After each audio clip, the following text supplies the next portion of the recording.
Welcome to the Lemmy O Show. Today we have a special guest, and he's also going to be in another show too, being aired on YouTube, that you'll be able to see too when he's talking about, well, politics at that time. And perhaps we will talk about some politics this time since we got like 5 days left. But I'm going to let him as a, what do you call him there when they want to prelude into what his show is going to be?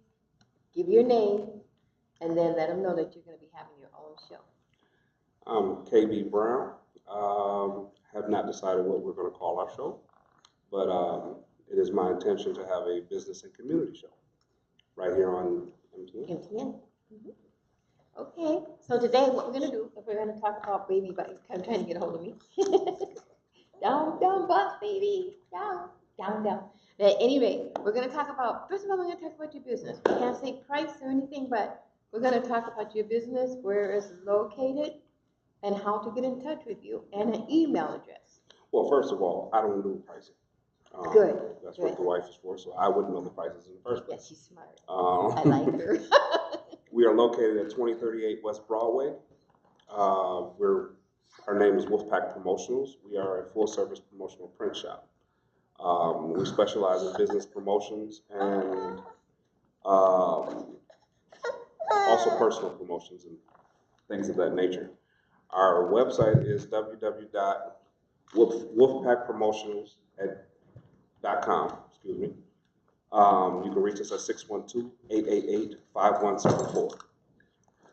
Okay, that sounds awesome. No. I'm trying to find out something for him to play with at this point. I can have my phone. Okay, and now what we're going to talk about, your favorite subject is politics, as I bend down and pick up my stuff. Okay? Politics. Jesus, I look big. Oh, no, you're fine. But TV do that. It does that. But we're going to talk about, let's talk about Trumpy and how Trumpy wants to stop women that are having babies in the United States and make it so that they will not become citizens. Okay, so first off, I don't talk about Trump. Okay. He gets too much. Too much publicity? Yeah, he gets too much publicity as it is. I don't want to talk about idiots. Oh, hello. So, the politics that these people are pushing are divisive politics, and I don't think we should give them too much airplay. You know what? I think it was my brother Madeira, and I was telling him that Trump is a genius because he outpaid anything, got more airtime than anybody in history on TV, and all he has to do is be himself. Being an idiot. That's it. You know, being an idiot. But I was surprised at how many idiots there are out there. That's what shocked me. You know, it's kind of like the class clown. And if the teacher allows a class clown to have the stage and have the arena, all of a sudden 2 or 3 more class clowns pop up. Next thing you know, you got a half a class full of class clowns, and no one's learning anything. That's true. And that's exactly the same thing we have going on right now because no one's learning anything.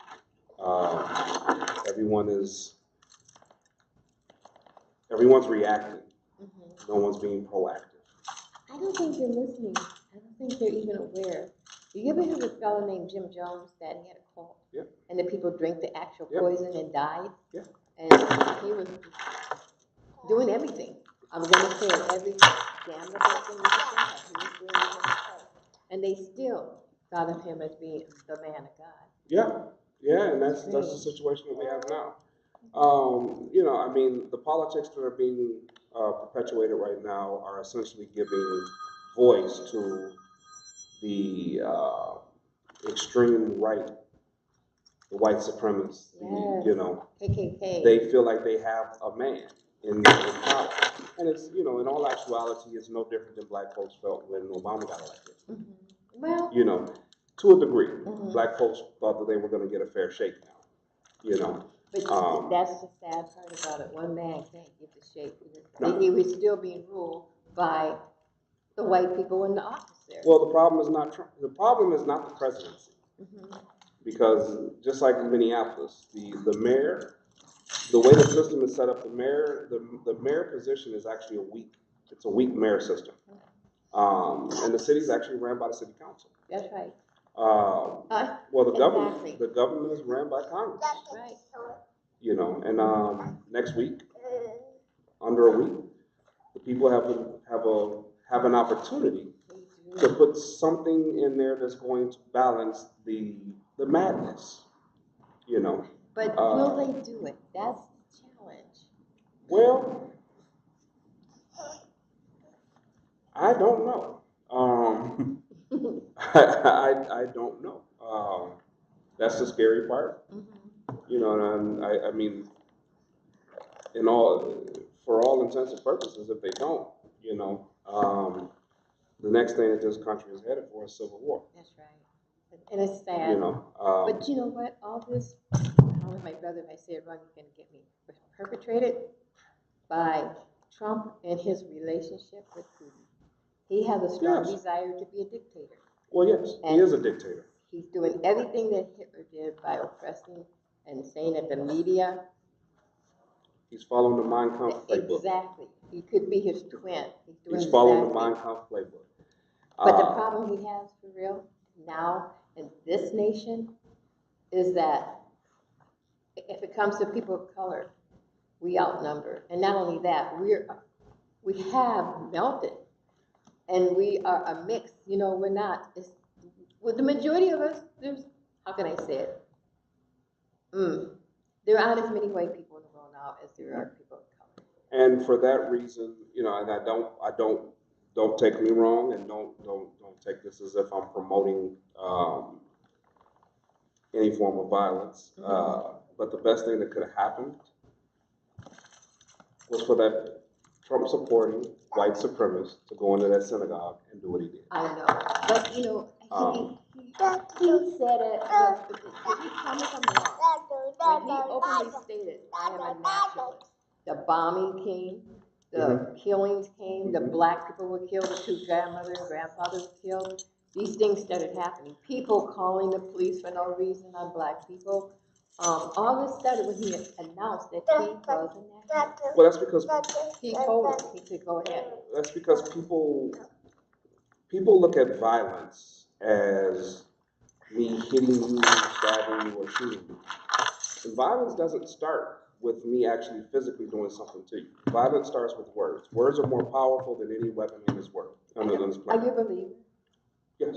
God spoke this world into existence. Yes. Words are powerful. There are power in words. And what we have is we have a situation where he has some people in his ear that know what dog whistle words to use. Right. The actual problem is that not just black people, but the American people have forgotten that these are trigger words. When I was young, I was down south with my grandmother visiting some family, and this white man said, you know, "Move out the way, boy." And you know, I didn't know better. I'm young. My grandmother, you know, she stopped him. First of all, he's not a boy. He's a young man. Don't you ever call him a boy. And she disciplined me for not moving. I moved. She disciplined me because she said, "Don't you ever allow someone to call you a boy in that term." And it was a long time before I understood what that was. That was a dog whistle word. You know, because she explained to me that that's what they did to degrade the men. Black, especially black men, no matter how old they was boy. They always, you know. They never considered them as So the dog whistle words are the words that we need to address. And we need to not allow them to be, you know. And you see it in Florida, you know. Like my husband's from. Yeah, you see it in Florida right now with Gillum, you know. Oh, yeah. The things that were being said about him, and, you know, I mean, monkey this up, really, you know. But if we allow that. Well, I like him. He called him. And he's smarter than him. And when he's saying something, the challenge is there. And he does it in such a I can't explain it, but he's just articulate everything perfect, and he smashes them. And see, that's actually another word. You know, actually, we were having this discussion in my shop. You know, have you ever heard a white man say that another white man is so articulate? Yeah. I haven't.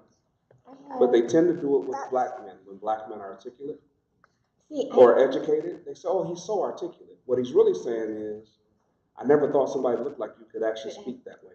Okay, I guess I'm from a different world because I have always been surrounded. I lived in the dorm with white girls and people surrounded. I mean, for years. So even though you were, imagine how much.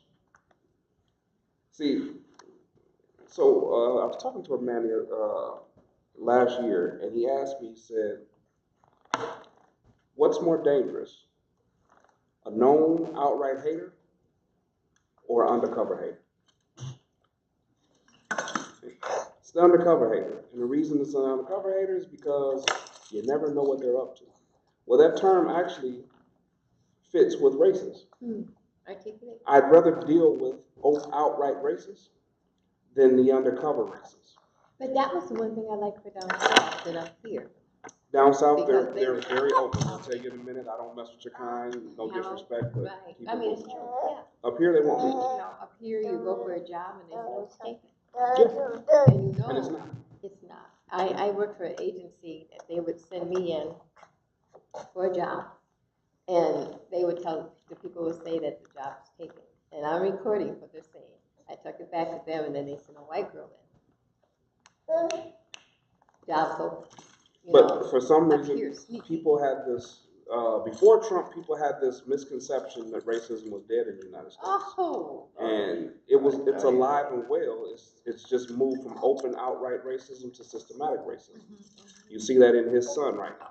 Oh, they don't oppose Chief Arredondo as much as they do because he's the chief. They oppose him because he's a black man that knows all the dirty things that they do. Everything. And yet he's, my nephew, I have to brag on because he sees it and because he handles it. And it's not an easy job. No, it's not. And trust me, some of the things that have been said, I'm sure must hurt him. To be doing his best. Of course. And he could even walk past some of the police officers and go, they can't stand him. Yeah, they can't stand him. I hate it. Because he's leading a system that is a white supremacy system. And anyone in that system, like Lieutenant Freestyle, you have a man who was loved by, especially black men, who's loved in the community. Well, he's essentially forced out. Yeah, because he can communicate with people. Anything that I have noticed, and I've lived quite a while, that goes along with any black man that has done anything in this well, I say here in Minneapolis. Yeah, I just caught you on TV. Huh? Talking to him. Oh, what? Me and him having some beef. Did I ask you a question? Yes, ma'am. Have you voted? I can't vote. Okay, leave that alone. But if you could vote, who would you vote for? In which race? Or the governor? I would be forced to vote for Tim Walz because I know what his opponent stands for.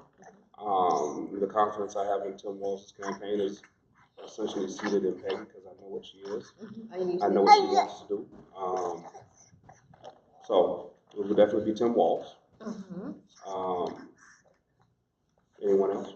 What about what is it, Governor Lieutenant? Lieutenant Governor? That would be Peggy. Peggy? Of course, all day. Okay. And what about Keith? I don't know what he's running for. Keith is running for Attorney General. Attorney General. I would definitely vote for Keith. Okay.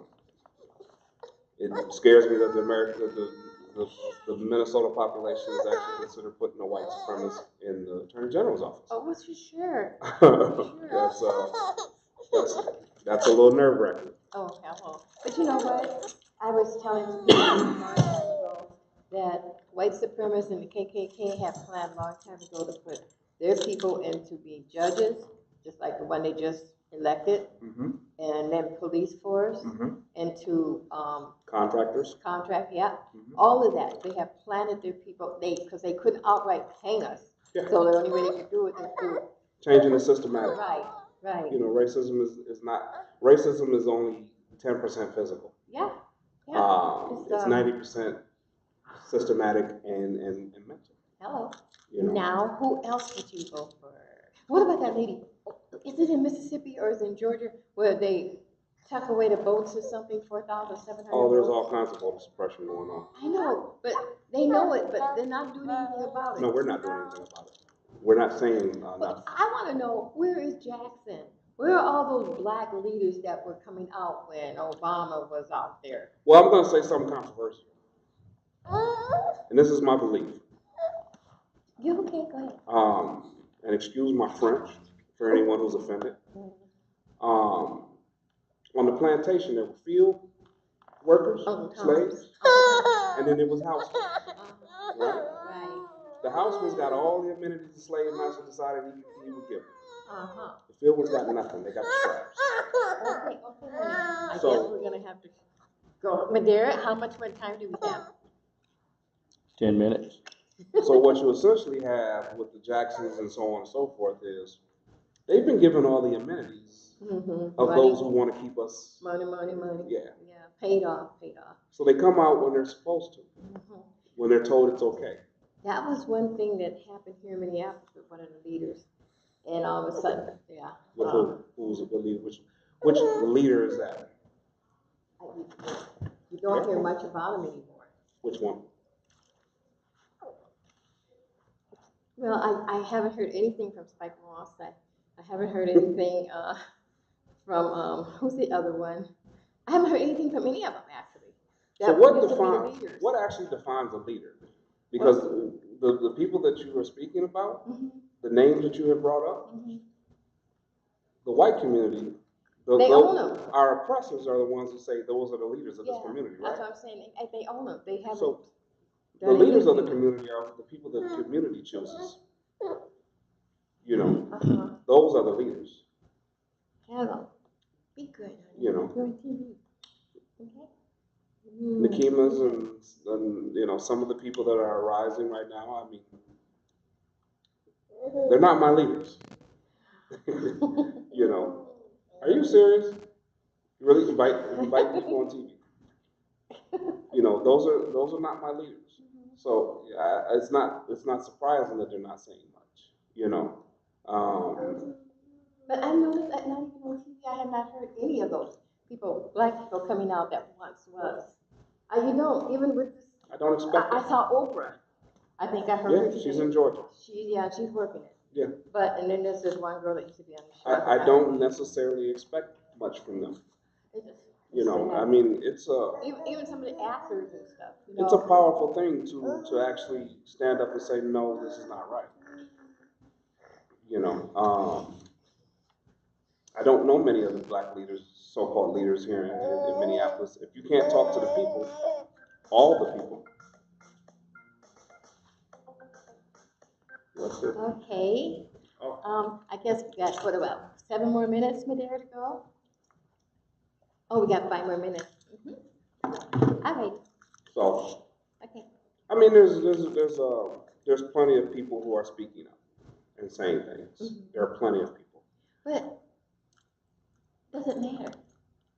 That's what I'm saying. It's funny, but it seems like the elite, those are the people that people are listening to. You're poor, you're black, person of color, who's listening to you? You're saying all the right things and you know that what you're doing is wrong. But are they listening to you?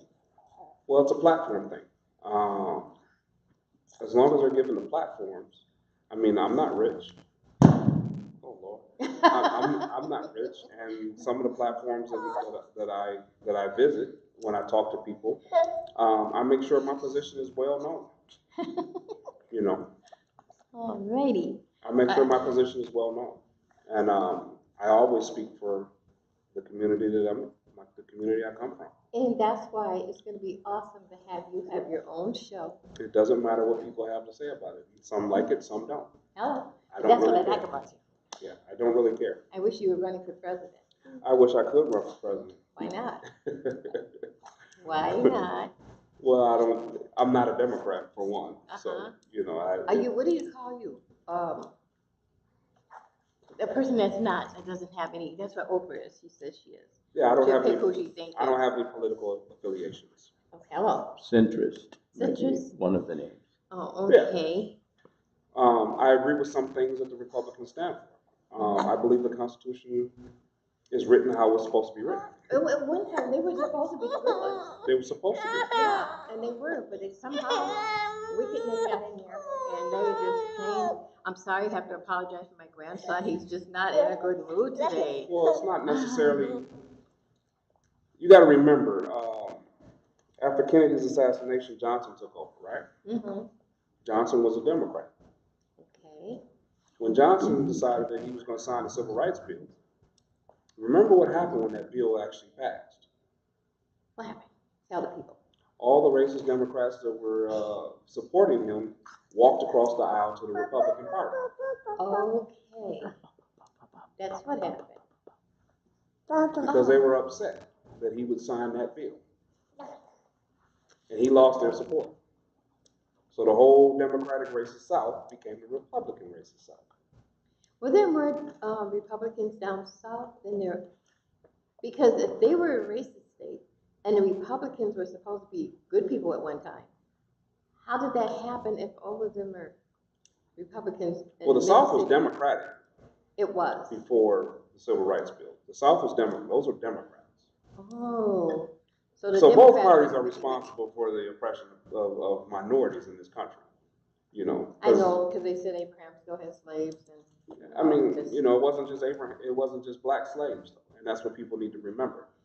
The racist elements of this country didn't like natives. They didn't like Asians. They didn't like anybody. It just drives me nuts. I told my brother in the car. I'm like, Trump's wife she's not an American. She's Russian. Right, and she's here, and they want to get rid of the babies that are being born here, but he's got people in his tower, Russian women having babies, pregnant. No, he is. His father was an immigrant. Right, but they're having babies, I'm saying they're pregnant. These are pregnant Russian women that are having babies, Russian babies on our soil, that he is not sending back or saying that they're not Everyone Americans. in his, he's talking about this birthright thing, 14th Amendment. Mm-hmm. Everyone in his family are foreign.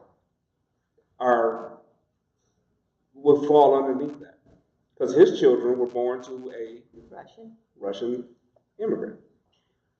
He was born to an immigrant. And he was. I heard that he was. I'm not for sure, but he was white supremacist. His daddy. Yeah, his dad was known to be at KKK rallies, Klan rallies. Alrighty. I guess I have to hand that back to my brother. Yeah. And how many more minutes do we have? It's shutdown time for you. Okay. Thank you, everyone. And we're going to talk to you. We're going to see you at our new show, and maybe I won't have Boss Baby with me next time. That's see you later.